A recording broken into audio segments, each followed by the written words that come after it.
Hey, what's going on? I'm Matt O'Leary back with another video, and today we're going to be talking about Jamal Adams and the trade rumors coming right back. But before we get started, I just wanted to mention that you can follow me on social media at Matt O'Leary NY on Facebook, Twitter, Instagram, all that fun stuff. Also, make sure to subscribe to the podcast wherever you get your podcast. New episodes drop every Monday. Call in, leave me your question. I'll try to get to it on the show. So the Jamal Adams contract discussion came back in full force last night when it came out from the New York Daily News that they are at a standstill, which is really no surprise because the New York Jets are looking to wait. They have him under contract for this year, his fifth-year option, and then they could even franchise tag him after that. So there's really not a ton of leverage where Jamal Adams wants to get paid right now. Jamal is getting 3.6 this year, 9.9 in the fifth-year option, and like I said, they could franchise tag him after that if they so choose. According to SpotRack, his market value is 6 years, $88.4 million, $4.7 million per year average.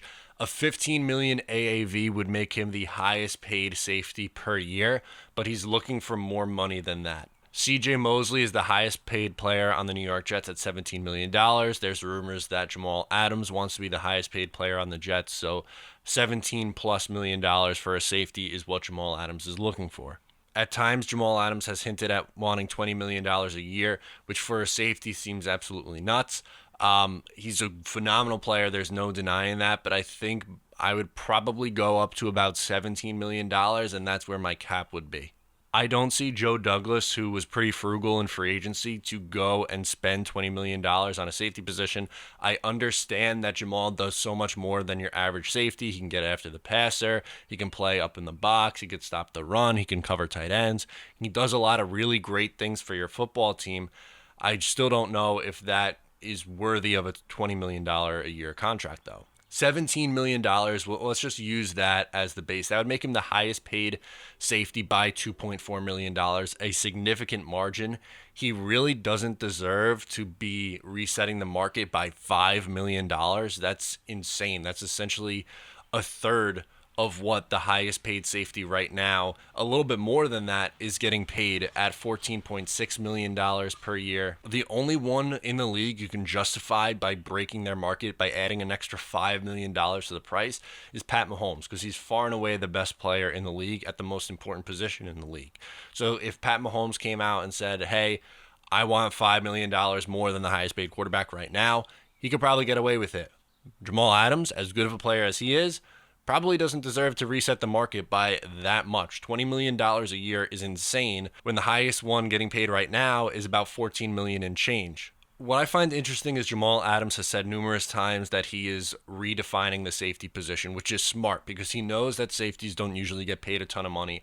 As we've been talking about, $14 million is about your cap, where he does so much more in getting after the quarterback. He had 6.5 sacks last year. He can play just about anywhere on the field, so he is trying to get his value up. It doesn't seem to be working, though, as the Jets aren't willing to budge right now, and they don't really have to.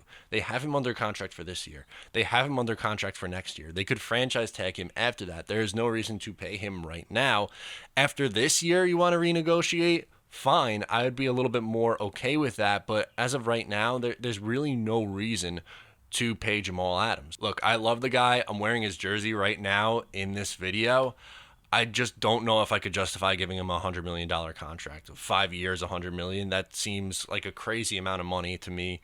I understand that he's extremely important to this team. I understand that he's the best player on this team, but if you're telling me that he's only going to sign with the Jets for $20 million a year, I don't know if I want to put myself in that cap situation. I wouldn't get all bent out of shape just yet saying, oh, the Jets are definitely going to trade this guy or they have to sign him right now. I think you have the luxury of being patient. But this story came back out. It's going to come out and circulate more and more as the year goes on. And as, the longer he doesn't get paid, the more stories are going to leak out like this. And it's unfortunate that this is what we have to talk about because there's really nothing else going on at the moment. But it's, like I said, it's an unfortunate circumstance because he's a great player, but he's asking for a ton of money. So his asking price is going to have to come down if it is at that $20 million mark, which a lot of people are assuming that it is. It's going to have to come down to a little bit more reasonable. Like I said, I'd go up to $17 million. That is resetting the market by $2.4 million. That is a lot of money.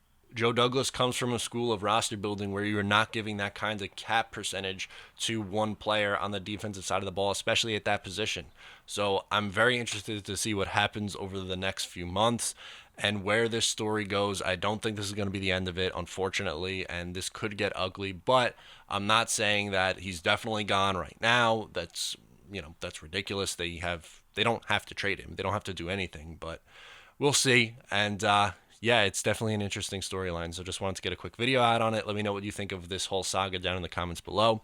Get at me on social media. Once again, if you're new here, please subscribe. I'm Matt O'Leary, and I'll talk to you next time.